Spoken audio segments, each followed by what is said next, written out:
Sports करण्यासाठी म्हणजे cycle race करण्यासाठी त्या भागाचे जे बिझनेस एंटरप्रेन्योर्स असतात ते त्यांना राबवतात. इनफॅक्ट जे टूर डे फ्रान्ससुद्धा आहे त्या भागाची फ्रान्सची एक फॅमिली आहे ते मागचे 125 वर्षापासून त्याला राबवत आहेत.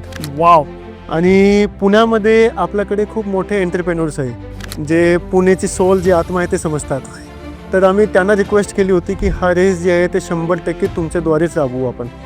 आम्ही Bajaj group, Serum Poonawalla group, then आपले पनशील, नंतर चितले ग्रुप, किर्लोस्कर ग्रुप हा सर्वांना रिक्वेस्ट केली होती. हे सुद्धा पुण्याचे आत्माच आहे. त्या बात आहे सर. म्हणूनच आम्ही त्याच्याकडे गेलो. जे पुण्या जिल्ह्याने ज्याला बनवलं आहे त्या लोकांचीच आपल्याला मदत घेतली पाहिजे. तर त्या लोकांनी आम्हाला हा रेस करण्यासाठी 100% मदत दिली. म्हणजे आम्ही हा इव्हेंट करण्यासाठी शासनाचा ₹1 सुद्धा टाकत नाही.